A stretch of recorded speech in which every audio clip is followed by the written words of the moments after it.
अस्सलाम वालेकुम, मैं हूं आपका टीचर शामून बशीर और मैं आपको पढ़ाऊंगा दहम जमात का रियाजी।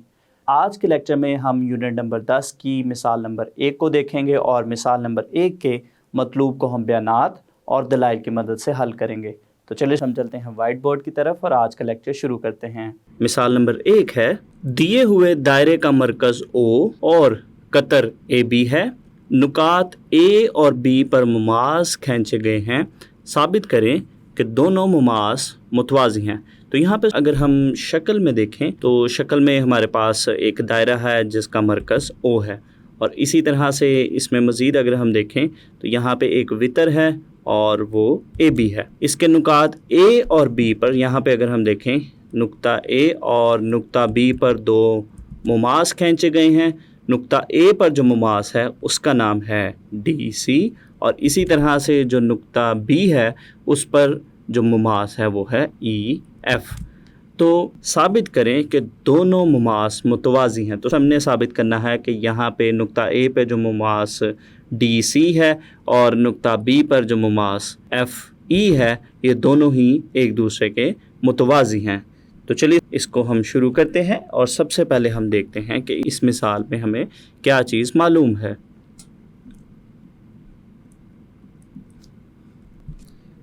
दिए हुए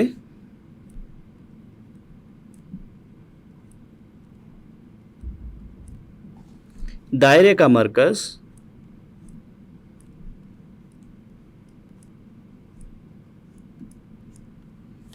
O और कतर AB है,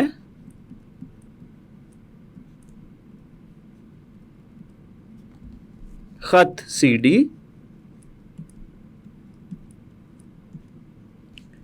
दायरे के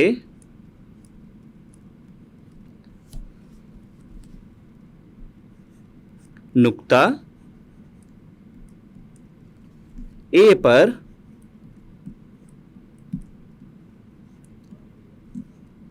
मुमास है और ख़त EF दायरे के नुक्ता B पर दूसरा मुमास है। तो ये हमें मालूम है। तो इसके बाद देखते हैं इस मिसाल में हमें क्या चीज़ मतलूब है। तो यहाँ पे हम लिखते हैं मतलूब।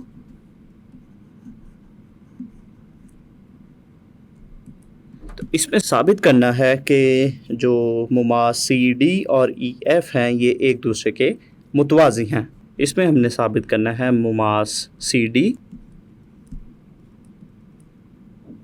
मुतवाज़ी है तो ये निशान मुतवाज़ी का निशान होता है। तो CD मुतवाज़ी है EF के, मुमास EF के। तो ये हमारा मतलूब है। तो चलिए अब हम इसका सबूत शुरू करते हैं जिसमें बयानात और दलाइल की मदद से हम अपने मतलूब को साबित करेंगे। बयानात दलाइल। तो सबसे पहले हम अपनी आसानी के लिए यहाँ पे शक्ल को दोबारा से बनाते हैं और फिर इसका सबूत शुरू करते हैं। अगर हम शक्ल में देखें तो यहाँ पे हमारे पास एक दायरा है और इसका कतर AB है। तो यहाँ पे हम लिखेंगे एक दायरे का मरकज़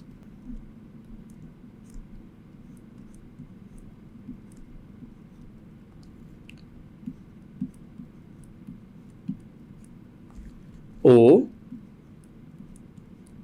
और कतर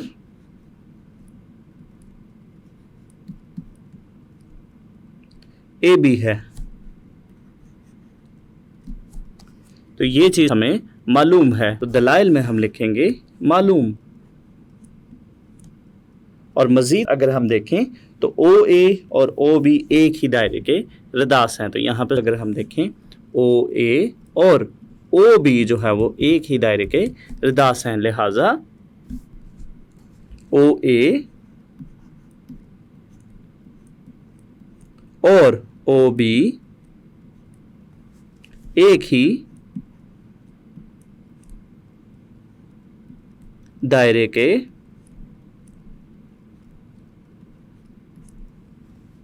रदास हैं।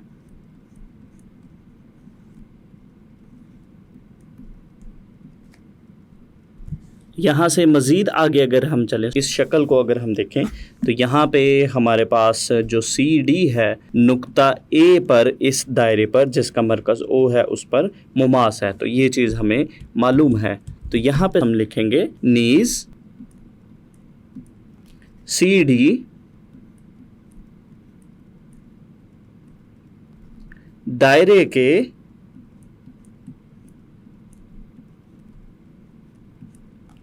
नुक्ता ए पर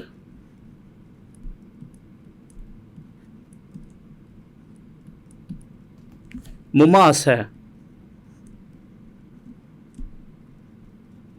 तो ये चीज़ हमें मालूम है, तो दलाइल में हम लिखेंगे मालूम। मज़ीद अगर हम इस शक्ल को देखें तो यहाँ पे हमारे पास जो ओ ए है और इस दायरे पर जो मुमास है सी डी, ये दोनों ही एक दूसरे पर अमूद है। यहाँ पे अगर हम देखें तो नुक्ता ए पर 90 दर्जे का ज़ाविया बन रहा है। तो मसला नंबर 1 में हमने देखा था कि दायरे का जो रदास है वो और उसके मुतलका नुक्ता से जो मुमास गुज़रता है वो एक दूसरे पर अमूद होते हैं। तो यहाँ पे हम लिखेंगे इसलिए ओ ए अमूद है मुमास सी डी पर। और दलाइल में हम लिखेंगे मसला नंबर 1 की रूह से। मसला नंबर 1 की रूह से। तो इससे हमें ये भी पता चलता है, अगर हम इस शक्ल को देखें तो यहाँ पे हमें ये भी पता चलता है चूँकि ओ ए जो कि दायरे का रदास है वो अमूद है सी डी पर। इसी तरह से अगर हम ए बी की बात करें, ए बी जो कि इस दायरे का वितर है वो भी हमारे पास जो मुमास सी डी है इस पर अमूद होगा, यानी नुक्ता ए पर यहाँ पे 90 दर्जे का ज़ाविया बनता है। तो यहाँ से हम लिख सकते हैं इसलिए ए बी अमूद है मुमास सी डी पर।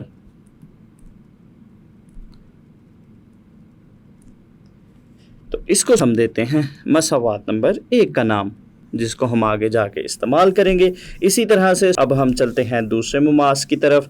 दूसरा मुमास है ई एफ।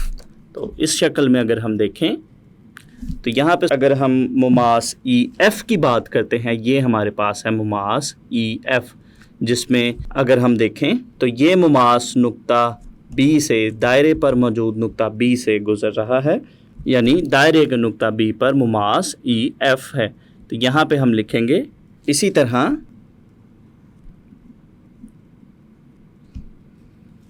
ई एफ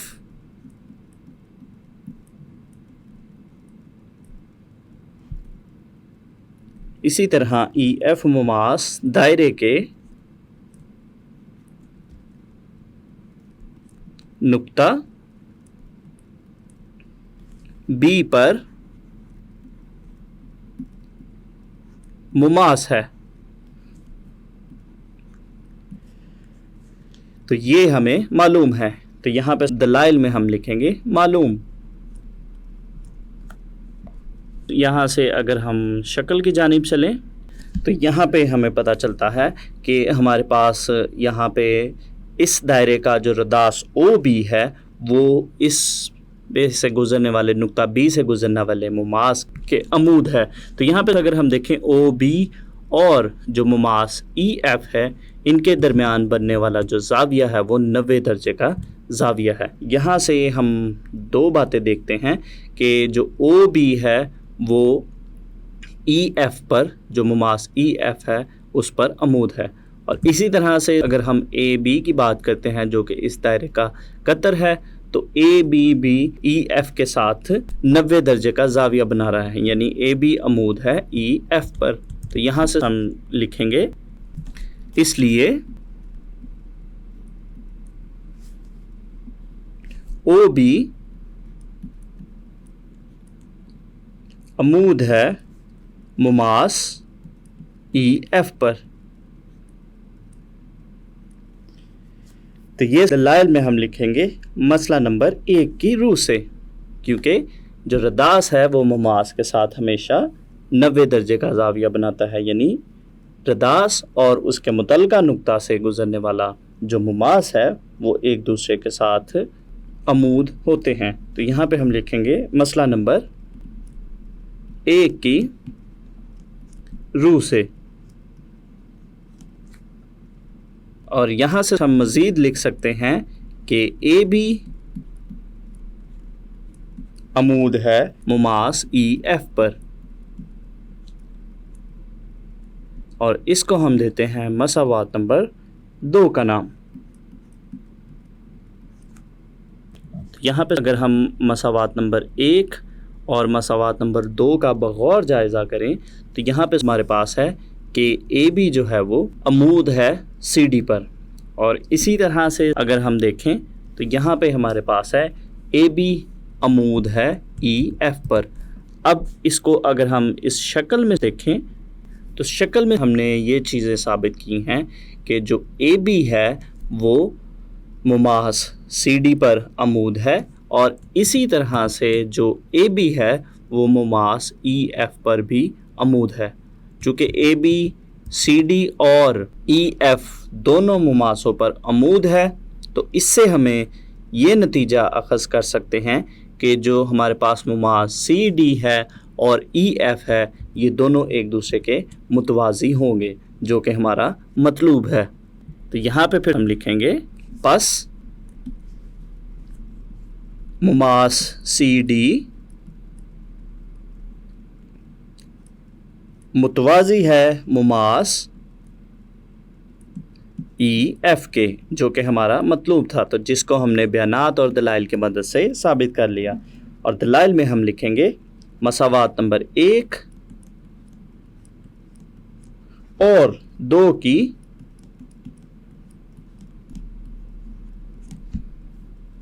रूह से, चूँकि मुमास सी डी और मुमास ई एफ ए बी पर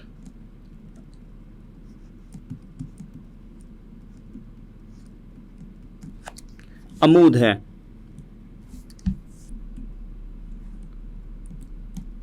चूँकि मुमास सी डी और ई एफ ए बी पर अमूद हैं, इसलिए ये दोनों आपस में मुतवाज़ी होंगे।